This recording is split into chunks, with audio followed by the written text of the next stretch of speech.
Before we get into today's story, I want you to imagine something. Your parent dies. Your other parent remarries quickly, and then that parent dies too, leaving you a house. But your stepparent thinks they can just take it from you. They treat you like a guest in your own home. They give away your belongings to strangers. They act like they own everything. What would you do? This young man knew exactly what to do, and his revenge was absolutely perfect. Let me tell you this story from the very beginning. This man is an only son. When he was 17 years old, his mother died of ovarian cancer. She was only 55 years old. It broke his father's heart completely. His parents had been together since college. They were the same age. His father was just 1 month older. They were soulmates. And when she died, part of his father died with her. His father met a woman during his mother's final days, a nurse at the hospital. Her name was Grace, and Grace played all the right notes. She was empathetic to his father, nurturing, comforting after his mother passed. But this young man was 17, old enough to sense something was wrong. He could tell she was just trying to weasel her way into getting his father's resources. But it was up to his father if he wanted to be in a relationship. The young man had just won a full scholarship to attend college out of the country the following year, so he would be leaving soon anyway. His father mourned his mother for a year, and that whole time, Grace would check in on him by phone every month or so. In the son's opinion, she was and at least in his family, the son does not tell his father what to do, or even offer any opinion. Grace was from the Czech Republic.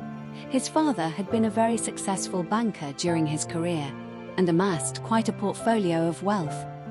After 6 months of dating, Grace and his father were married, but his father never really got over his mother, and he was getting weaker and weaker, even though he was only 57 years old.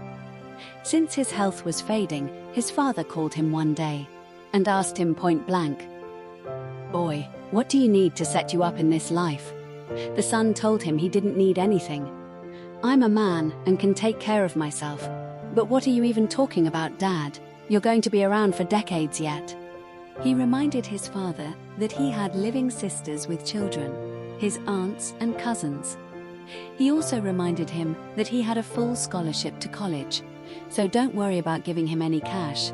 His father was dead only 1 year later, at 59 years old. The son had seen lots of Hollywood movies, so he considered the conspiracy theory that maybe his dad's nurse wife poisoned him and made him sign over all his money to her. But he really honestly doesn't think that's what happened.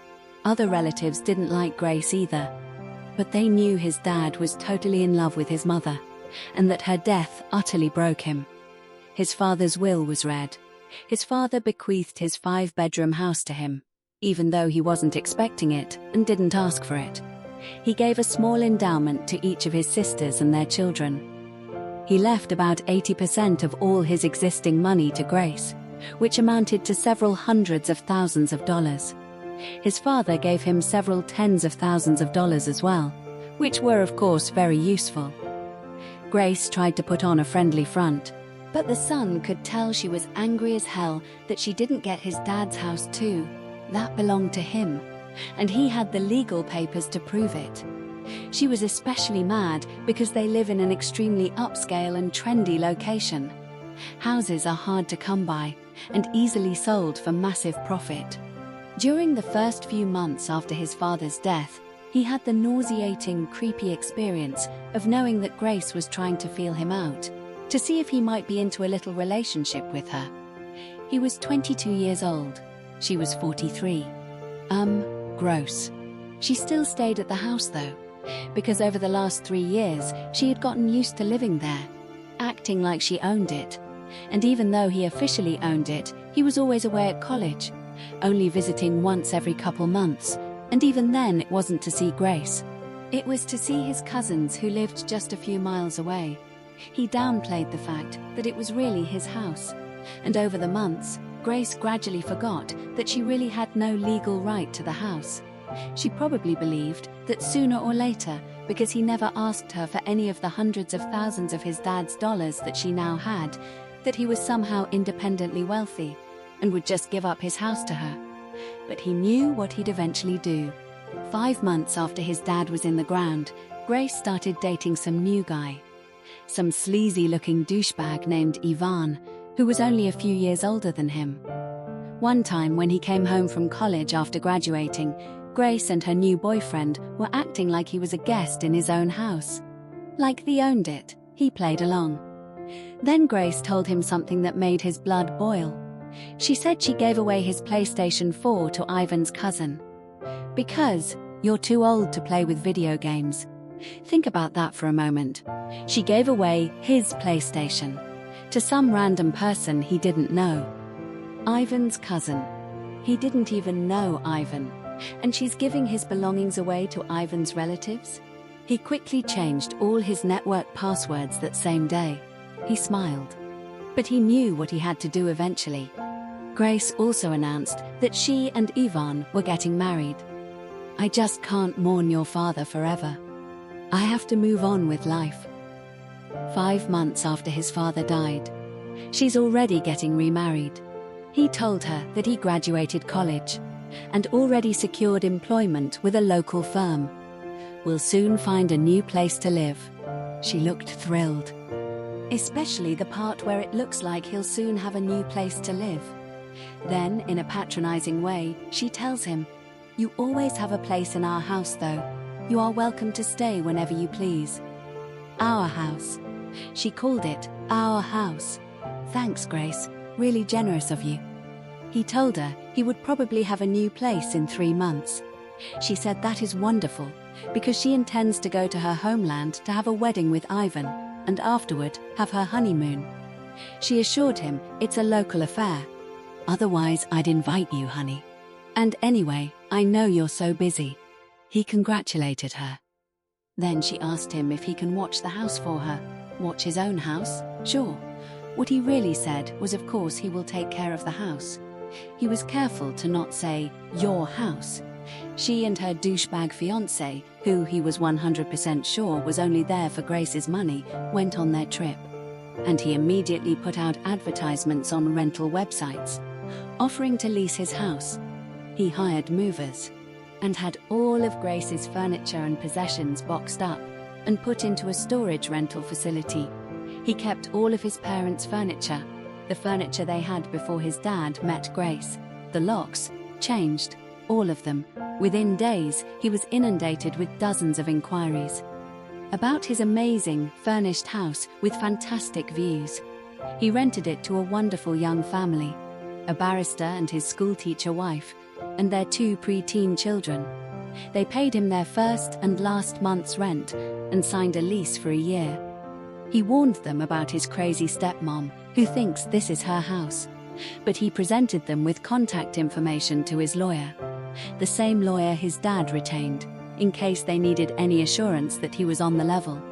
He also gave his lawyer the information about the storage facility, including the fact that he generously paid 4 months of storage in advance, which was a whole month longer than Grace's Czech honeymoon adventure. He then found a great apartment in the city, near his new place of work.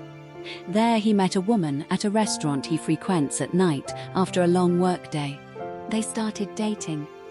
6 months later, they were engaged to be married. Meanwhile, Grace came back from her honeymoon and tried to go home. But the locks were changed.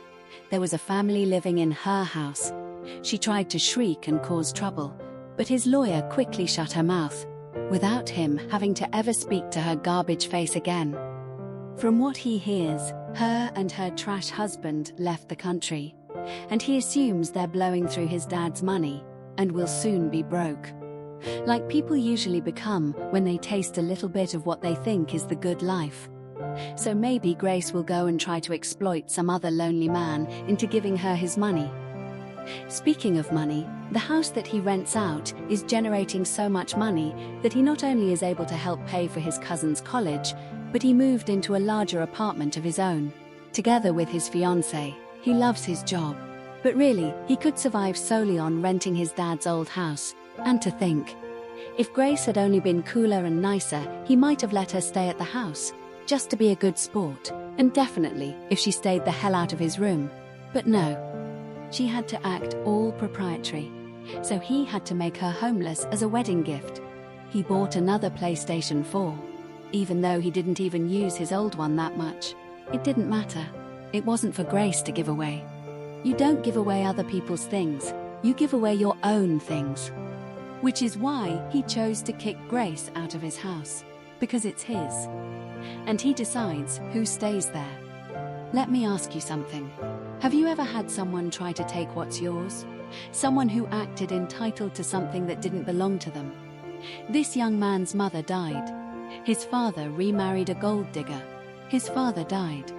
The gold digger thought she could just take his house. She gave away his belongings. She brought a new man into the home. She acted like she owned everything. But she forgot one important thing. It was never hers. It was always his. And when she went on her honeymoon, he reminded her of that fact by renting out his house to someone else.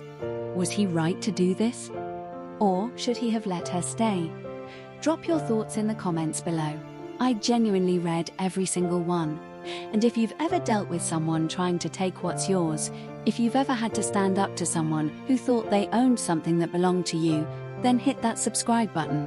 Because every single day, I bring you real stories from real people. Stories that make you think.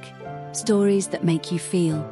Stories that remind you that justice does exist in this world. Subscribe to Unfiltered Chronicles.